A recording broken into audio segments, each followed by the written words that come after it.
Home মিনিস্ট্রিকে তাহলে বলতে হবে যে কি করে বাংলাদেশে ঢুকছে। বিএসএফ তো আছে সীমানায়, কাঁটাতার বেড়া আছে।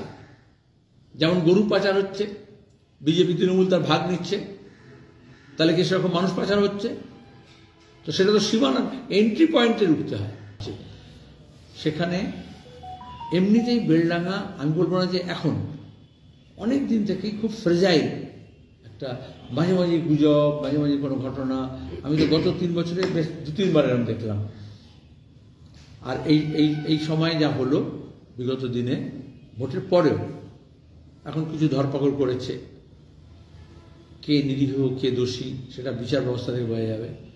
কিন্তু পুলিশ প্রশাসন যদি চায় তাহলে ব্যবস্থা নেওয়া যায়। ভোটের সময় দরকার ছিল সাম্প্রদায়িক উত্তেজনার এবং ভাগাভাগির বিজেপি ও তৃণমূলের, তখন সেখানে কিন্তু উপযুক্ত ব্যবস্থা নেওয়া হলো না।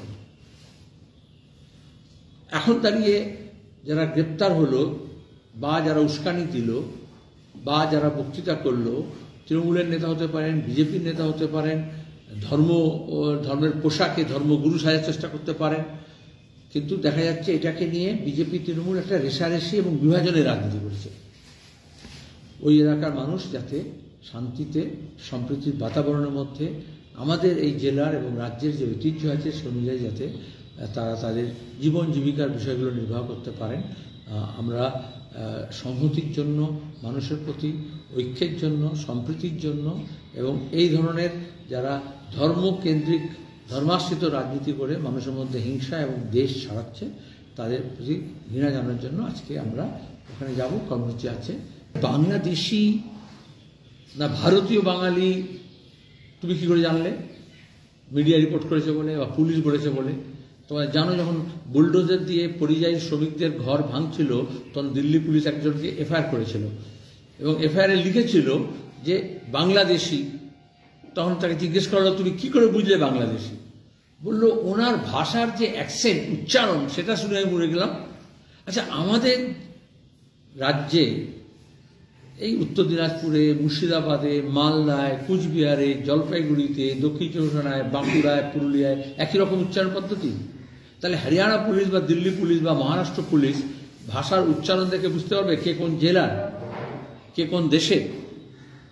আসলে এই যে হিন্দুস্তানের নাম করে বিজেপি যে প্রজেক্ট নিয়েছে, আরএসএস যে প্রজেক্ট নিয়েছে, এবং আমাদের রাজ্য যেভাবে তৃণমূল এটাকে আরো বেশি করে গ্রথিত করছে ধর্মাশ্রিত রাজনীতি করার জন্য, বিভাজন করার জন্য, আর বিজেপির যে প্রয়াস আছে, যেমন জামাত এরা করছে বাংলাদেশে, যে ধর্মের নামে একটা দাঙ্গা হাঙ্গামা তৈরি করা এবং সংখ্যালঘুদের নিরাপত্তাহীনতায় নিয়ে যাওয়া, তাহলে বাঙালি মুসলমানের ক্ষেত্রে বিপদ হয়ে যায় যে তারা ভাষাগত এবং ধর্মীয় সংখ্যালঘু। অবশ্যই যদি বাংলাদেশি হয় তার জন্য ব্যবস্থা নিতে হবে, কিন্তু হোম মিনিস্ট্রিকে তাহলে বলতে হবে যে কি করে বাংলাদেশে ঢুকছে। বিএসএফ তো আছে সীমানায়, কাঁটাতার বেড়া আছে। যেমন গরু পাচার হচ্ছে, বিজেপি তৃণমূল তার ভাগ নিচ্ছে, তাহলে কি সেরকম মানুষ পাচার হচ্ছে? তো সেটা তো সীমানার এন্ট্রি পয়েন্টে ঢুকতে হয়। তুই গোটা দেশে কি চিরুনি তল্লাশি করবে? আর তোমরা প্রশ্ন আমি এতক্ষণ ব্যাখ্যা করে বললাম এই জন্যই যে মিডিয়া ফলাও করে বলে, তারপরে কোনো ফলো আপ করে না। আমরা তো, আমি কেন বললাম এত জোর দিয়ে, কারণ এই মহারাষ্ট্রে এক সময় আমাদের ছুটি হয়েছে, ব্যাঙ্গালোরে যেখানে ঝুপড়ি করে আছে মানুষ আছেন, উত্তর দিনাজপুরের, দক্ষিণ দিনাজপুরের, মালদার, মুর্শিদাবাদের, বাঁকুড়ার, দক্ষিণ চব্বিশ পরগনার, উত্তর চব্বিশ পরগনার, তাদেরকে বাংলাদেশি বলে নোটিশ দিচ্ছে। এটা হয় যে ভাষাগত এবং ধর্মীয় সংখ্যালঘুদের মধ্যে একটা নিরাপত্তাহীনতা জাগানোর জন্য। তাহলে এটার দায়িত্ব হচ্ছে সরকারের। সংবিধান অনুযায়ী কেন্দ্র, রাজ্য, সরকার তার ভাগ আছে কার কি দায়িত্ব, যুগ্ম তালিকা আছে একটা।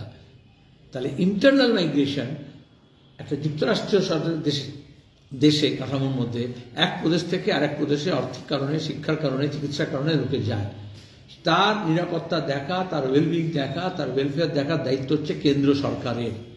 এন্ট্রি আছে, সংবিধানে লিস্ট করা আছে যে ইন্টারনাল মাইগ্রেশন হলে তার দায় এবং দায়িত্ব পড়ে। কিন্তু আমরা করোনার সময় দেখেছিলাম যখন ট্রেন বন্ধ করে দিয়েছিল, আজকে যখন আফরাজুলকে পুড়িয়ে মারলো মালদার ছেলে, বাংলাদেশি বলে তো পুড়িয়ে মেরেছিল, কে দায়িত্ব নেবে তার? অসংখ্য ছেলেপুলে আছে যাদেরকে জেলে ভর্তি করা হয়েছিল 8 বছর, 10 বছর, 3 বছর, 4 বছর পরে বলা হয়েছে যে ছেড়ে দেওয়া আছে বেকসুর বলে।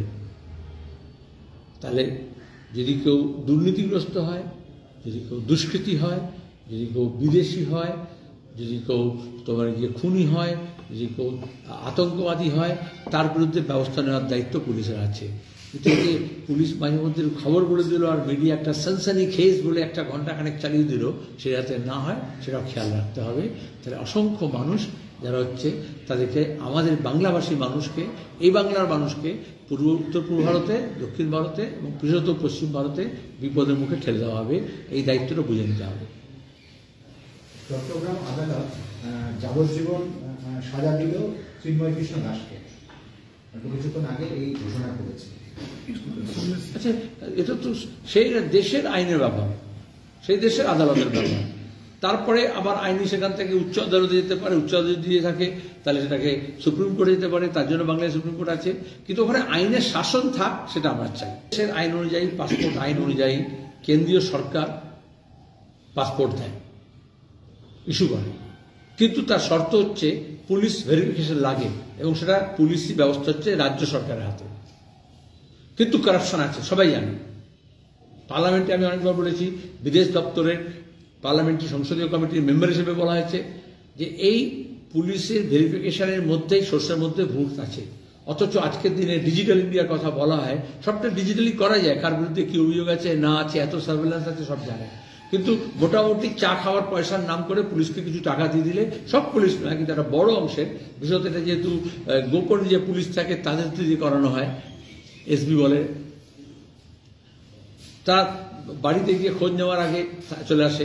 একসময় বলা হলো, আমরা পার্লামেন্টারি কমিটি থেকে বলেছিলাম যে সেই তাদের এই জন্য ফিস বাড়ানো হলো পাসপোর্টের, যে প্রত্যেককে স্মার্টফোন বা প্যাড দেওয়া হবে এবং তাতে দাঁড়িয়ে সে যাতে সঙ্গে সঙ্গে অনলাইন সমস্ত ভেরিফাই করে, আর পাসপোর্ট দপ্তর দেখতে পারবে যে really say on the spot verify করেছে।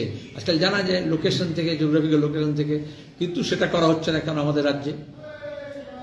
যেখানে ভুয়ো সিবিআই অফিসার, ভুয়ো তদন্ত, ভুয়ো কেস, ভুয়ো ডিগ্রি, ভুয়ো তোমার গিয়ে পাসপোর্ট রোজ ধরা পড়ছে, এটাকে কেন্দ্র এবং রাজ্য সরকারের ব্যবস্থা নিতে হবে। এবং পুলিশের মধ্যে যারা ভেরিফাই করবে তাদেরকে আগে ভেরিফাই করা উচিত যে তারাও জালিয়াতি করছে কিনা, যেটা যে কেসটার মধ্যে বলা হলো। এটা না হলে তুমি হচ্ছে তোমার গিয়ে এই সোর্সের থেকে ভূত তাড়াতে পারবে না।